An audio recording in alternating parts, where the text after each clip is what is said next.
तर आपण बातम्यांचा वेगवान आढावा घेऊया। जायकवाडी धरणाचे दरवाजे पुन्हा उघडले जाणार आहेत। जायकवाडी धरणाचा पाणीसाठा 95% पोहोचलेला असून धरणाचे दरवाजे दुसऱ्यांदा उघडले जातील। अतिवृष्टीच्या इशाऱ्यानंतर खबरदारी म्हणून हा निर्णय घेण्यात आलाय। नाशिकमध्ये गोदावरीच्या पाणी पातळीत वाढ झाली आहे। गंगापूर धरणातनं 6340 क्युसेक वेगानं पाण्याचा विसर्ग होत असून नाशिकमध्ये गोदावरीच्या पूरस्थितीत वाढ झाली आहे। तर रामकुंड आणि गोदाघाटचा परिसर पुराच्या पाण्याखाली गेलाय। उजनी धरणातनं 1,10,000 क्युसेकनं भीमा नदीपात्रात पाणी सोडण्यात आलंय। त्यामुळे अनेक बंधारे आणि पूल पाण्याखाली गेलेत। इंदापूर तालुक्यातनं भावड्या गार अकोलेकडे जाणारा पूल जो आहे तो पाण्याखाली जाऊन वाहतूक ठप्प झाली आहे। कोल्हापुरात मुसळधार पावसामुळे नद्यांच्या पाणी पातळीत वाढ झाली आहे। कृष्णा आणि पंचगंगा या नद्यांच्या संगमावरती असलेलं नृसिंहवाडीतील दत्त मंदिरही पाण्याखाली आहे। कोयना, वारणा आणि राधानगरी धरणातनं विसर्ग सुरू असल्यामुळे शिरोळ भागात पाणी भरण्याची शक्यता सध्या व्यक्त होते। पंचगंगा नदीनं धोक्याच्या पातळीकडे वाटचाल सुरू केली। नदीची पातळी 40 फुटांवरती आली आहे। पंचगंगेची धोका पातळी ही 43 फूट इतकी आहे आणि धोका पातळी गाठायला अवघं 3 फूट पाणी शिल्लक आहे। पंचगंगेचं उगमस्थान असलेल्या प्रयाग चिखली इथलं दत्त मंदिर सुद्धा पाण्याखाली आहे। कोल्हापुरात पंचगंगेनं इशारा पातळी ओलांडली आहे। पंचगंगा नदी ही धोक्याच्या पातळीवरती आहे। त्यामुळे 85 बंधारे पाण्याखाली गेल्यानं वाहतूक सुद्धा विस्कळीत आहे। कोल्हापूरच्या शाहूवाडी तालुक्यातील कानसा खोऱ्यात अतिवृष्टीमुळे वारणा नदी आणि कानसा नदी यांचा संगम असलेल्या मालेवाडी गावाशेजारी रस्त्यावर पाणी साचून 16 गावांचा संपर्क तुटला।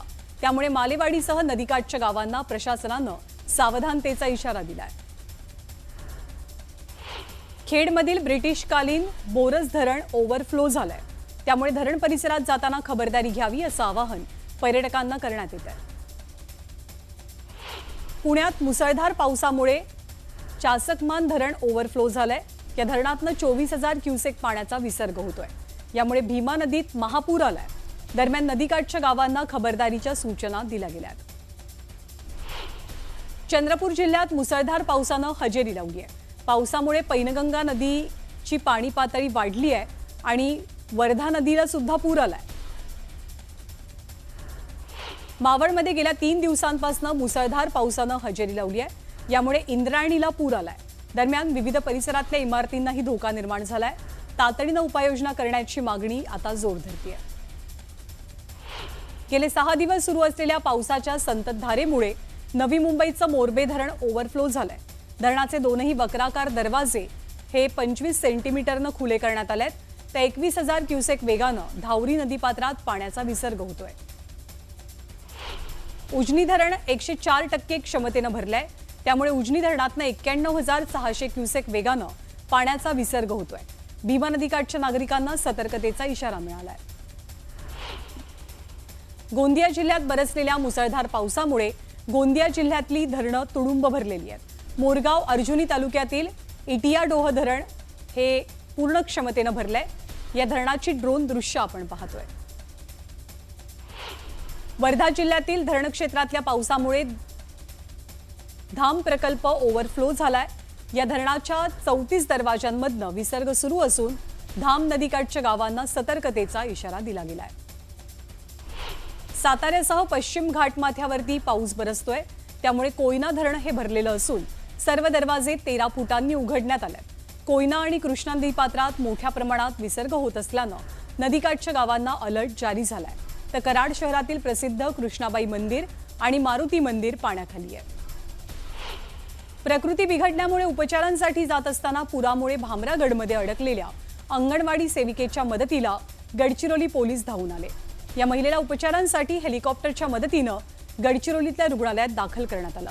त्यामुळे सीमा बांबोडे या अंगणवाडी सेविकेचा जीव वाचलाय। कल्याणनगर महामार्गावरती मोठ्या प्रमाणात पाणी साचलंय। यामुळे रायते नदीजवळ नॅशनल हायवेचे 30 कामगार अडकलेले होते। याची माहिती मिळताच एनडीआरएफचं एक पथक घटनास्थळी पोहोचलं आणि पोकलेनच्या मदतीनं सर्व कामगारांना सुखरूपपणे रेस्क्यू करण्यात आलं। पुण्याच्या चांडोह लाकन गावातील पूल हा पाण्याखाली गेलाय। पुराच्या पाण्यातनं तरुणांनी स्टंटबाजी केली आणि रस्ता पार केला। अनेकांनी या तरुणांना अडवलं मात्र हे स्टंटबाज तरुण स्वतःचा जीव धोक्यात घालून पुरातनं रस्ता पार करत होते. छत्रपती संभाजीनगरच्या वेताळवाडी रुद्रेश्वरमध्ये पर्यटनासाठी आलेले 7 जण अडकले. अचानक पुराचा प्रवाह वाढला, त्यामुळे नागरिकांनी तात्काळ धाव घेत या 7 जणांचा जीव वाचवला. पुण्याच्या राजगड तालुक्यातील मेट पिलवारे या गावातल्या जोरतवाडी इथे पूल नाहीये, त्यामुळे शाळकरी मुलांना जीव धोक्यात घालून हा ओढा पार करावा लागतोय. तुडुंब भरलेल्या ओढ्यातनं पालक साखळी करून मुलांना शाळेत पोहोचवतात. नाशिकच्या रामकुंड परिसरात अडकलेली वाहनं रेस्क्यू करण्यात यश मिळालं. रामकुंड परिसरात गोदावरी पात्रात भाविकांची वाहनं अडकलेली होती. अग्निशमन दलाच्या जवानांनी तातडीनं घटनास्थळी धाव घेत ही वाहनं पाण्यातनं बाहेर काढली आहेत. मावळ तालुक्यातील कुंडमाळामधील पुलाचा सांगाडा पुराच्या पाण्यात वाहून गेला. पुलाचा सांगाडा वाहून गेल्यामुळे नागरिकांनी नाराजी व्यक्त केली आणि भविष्यात खबरदारी घेण्याची मागणी जोर धरतीये. चंद्रपूर जिल्ह्यात गेल्या 4 दिवसांपासून पावसाची संततधार सुरू आहे. 130 गावातल्या पिकांना याचा तडाखा बसलाय. आजही चंद्रपूर जिल्ह्याला येलो अलर्ट दिला गेलाय. तसंच जिल्ह्यातील सर्वच नद्यांना पूर आलाय. जिल्हाधिकाऱ्यांनी तात्काळ पंचनामे करण्याचे आदेश दिलेत. यवतमाळ जिल्ह्यामध्ये गेल्या 4 दिवसांपासून सातत्यानं कोसळणाऱ्या पावसामुळे 90,924 हेक्टर क्षेत्रातील कापूस, सोयाबीन, तूर, हळद या पिकांचं मोठं नुकसान झालंय. 640 गावांना पावसाचा फटका बसलाय. अकोला जिल्ह्यातील पातूर तालुक्यातल्या मोरणा नदीला पूर आलाय. या पुरामुळे शेती पिकांचं नुकसान झालंय. शेतकरी संकटात सापडलाय. दरम्यान पंचनामे करून मदत देण्याची मागणी शेतकऱ्यांनी केली आहे. वाशिमच्या लाडेगावात बेंबाळा नदीला पूर आला. यात जनावरं वाहून गेल्यामुळे शेतकऱ्यांचं मोठं नुकसान झालं, तर नदीकाठच्या शेतात पाणी शिरल्यामुळे पिकांचंही नुकसान झालंय. अकोल्याच्या पातूर तालुक्यामध्ये मळसूर, जरंडी या परिसरात विश्वामित्र नदीला पूर आलाय. पुराचं पाणी शेतात शिरून पिकांचं नुकसान झालंय. पंचनामे करावेत आणि तात्काळ नुकसान भरपाई मिळावी अशी अपेक्षा व्यक्त होतीये.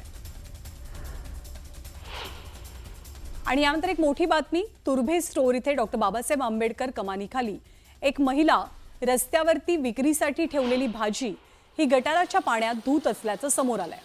सोशल मीडियावरती हा व्हिडिओ चांगलाच व्हायरल झालाय. पण या प्रकारामुळे नागरिकांच्या आरोग्याचा प्रश्न निर्माण झालेला असून भाज्या खरेदी करताना सावधानता बाळगावी असं आवाहन केलं जात आहे. नवी मुंबईच्या तुर्भे परिसरातली घटना आहे. पावसाचं पाणी आहे, नाल्याचं पाणी आहे, त्याच पाण्यामध्ये कांद्याची पात धुताना ही महिला पाहायला मिळते. पण तिच्या कृत्यामुळे या परिसरातनं भाजी खरेदी करणाऱ्या नागरिकांच्या आरोग्याबद्दल प्रश्न उपस्थित होतोय.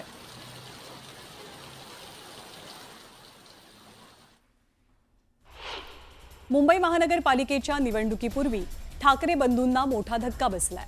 बेस्ट पतपेढीच्या निवडणुकीत ठाकरेंचे सर्व उमेदवार पराभूत झालेत. शशांक राव यांच्या पॅनलच्या 14 उमेदवारांनी विजय मिळवला, तर प्रसाद लाड यांच्या समृद्धी पॅनलचे 7 उमेदवार विजयी झाले. मुंबई महानगरपालिकेत निवडणुकांचा धुळा उडतोय.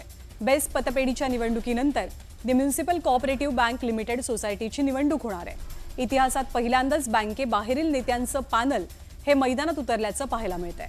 या निवडणुकीमध्ये गुणरत्न सदावर्ते, बच्चू कडू यांचं पुरस्कृत पॅनल, तर प्रवीण दरेकर यांचंही पॅनल मैदानात असेल.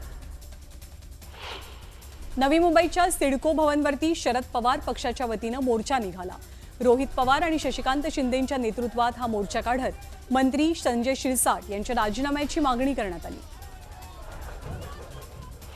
पालघरच्या जव्हारमध्ये पालकमंत्री गणेश नाईकांच्या जनता दरबाराचं आयोजन केलं गेलं होतं. यावेळी 3 दिवसांपासून पडत असलेल्या पावसामुळे नागरिकांनी जनता दरबारकडे पाठ फिरवली. मुंबईतील मोनोरेलच्या तांत्रिक बिघाडावरनं काँग्रेस खासदार वर्षा गायकवाडांनी टीका केली आहे. रस्ते असो, रेल्वे असो किंवा मोनोरेल, सर्व व्यवस्था मुंबईकरांसाठी फेल ठरल्याचं गायकवाड म्हणतात. सगळं काही कंट्रोलमध्ये दाखवण्याचा केविलवाणा प्रयत्न सरकार करत असल्याची टीकाही त्यांनी केली. मुंबईच्या दादरमधील कबूतरखाना प्रकरणात 150 आंदोलकांच्या विरोधात गुन्हा दाखल झालाय. यात 50 पेक्षा अधिक महिलांचा समावेश आहे. दंगल, बेकायदेशीर जमावबंदी आणि महाराष्ट्र पोलीस कायद्याअंतर्गत या गुन्ह्यांची नोंद होतीये. दिल्लीच्या मुख्यमंत्री रेखा गुप्तांवरती हल्ला झालाय. मुख्यमंत्र्यांच्या शासकीय निवासस्थानी जनता दरबारवेळी एका अज्ञात व्यक्तीकडनं हल्ला झाल्याची माहिती मिळतेय. या हल्ल्यानंतर आरोपी व्यक्तीची चौकशी दिल्ली पोलिसांकडून केली जाते। सीसीटीव्ही फुटेज तपासल्यानंतर संपूर्ण घटनाक्रम स्पष्ट झालाय। पंढरपुरात मराठा समाजानं आरक्षणासाठी रथयात्रा काढली। यात्रेच्या माध्यमातून 3000 किलोमीटरचा प्रवास करत तीर्थक्षेत्रांना भेटी दिल्या जातील। दरम्यान आरक्षण न दिल्यास मुख्यमंत्र्यांना विठ्ठलाच्या महापूजेपासून रोखण्याचा इशारा मराठा समाजाकडून दिला जातोय। कोल्हापूर जिल्ह्यातल्या भुदरगड तालुक्यातील विद्या मंदिर आरंगुळी या शाळेच्या स्थापनेला 100 वर्ष पूर्ण झाली। दरम्यान आरळगुंडी शाळेमध्ये शतक महोत्सव मोठ्या उत्साहात पार पडला। आजी माजी विद्यार्थी आणि शालेय व्यवस्थापन समिती सोबतच ग्रामपंचायतीच्या वतीनं शतक महोत्सव साजरा करत विद्यार्थी आणि शिक्षक दोघांनाही शुभेच्छा दिल्या गेल्या। डॉक्टर नरेंद्र दाभोलकर यांच्या 12व्या स्मृतिदिनानिमित्त परळीमध्ये निर्भय मॉर्निंग वॉकचं आयोजन केलं गेलं होतं। यावेळी महाराष्ट्र अंधश्रद्धा निर्मूलन समितीचे पदाधिकारी मोठ्या संख्येनं उपस्थित होते। बुलढाण्याच्या देवानगर तांडामध्ये तीज सण उत्साहात साजरा झाला। यावेळी पारंपरिक बंजारा गीतांवरती नागरिकांनी नृत्य सादर केलं। मोठ्या संख्येनं नागरिकांनी या तीज उत्सवात सहभाग घेतला। जालन्यामध्ये अतिवृष्टी अनुदान घोटाळा प्रकरणाचा तपास आर्थिक गुन्हे शाखेकडे वर्ग करण्यात आलाय। पोलीस अधीक्षक अजय कुमार बन्सल यांनी याची माहिती दिली। अंबड आणि घनसावंगी तालुक्यात अतिवृष्टी अनुदानात घोटाळा केल्याचं उघडकीस आलंय। त्यामुळे 22 तलाठ्यांसह 28 जणांच्या विरोधात गुन्ह्याची नोंद आहे। जळगावमध्ये पीएफ न मिळाल्यामुळे मनसे कार्यकर्ते आक्रमक झाले। पीएफ थकवणाऱ्या कंपन्यांवरती कारवाई करावी अशी मागणी केली जाते। यावेळी कार्यकर्त्यांनी भविष्य निर्वाह निधी कार्यालयामध्ये निवेदन सादर केलं। परभणी जिल्ह्यात सतत पडत असलेल्या पावसामुळे शेती पिकांचं मोठं नुकसान झालंय। यामुळे शेतकरी संकटात सापडलाय। तातडीनं पंचनामे करून मदत द्यावी अशी मागणी शेतकऱ्यांची आहे। मुंबई गोवा महामार्गावरील परशुराम घाटात वाहतूक कोंडी निर्माण झाली आहे। 3 मोठे ट्रक घाटात बंद पडल्यामुळे वाहनांच्या लांबच लांब रांगा लागल्या। यामुळे वाहन चालकांना नाहक त्रास सहन करावा लागला। हिंगोलीमध्ये अनधिकृतरित्या सुरू असलेल्या नारायणा शाळेला शिक्षण विभागानं टाळं ठोकलं। मान्यता नसतानाही शाळा सुरू असल्यामुळे ही कारवाई करण्यात आली। शाळा सुरू केल्याप्रकरणी शाळा जर सुरू केली तर फौजदारी कारवाई करण्याचा इशारा दिला गेला आहे।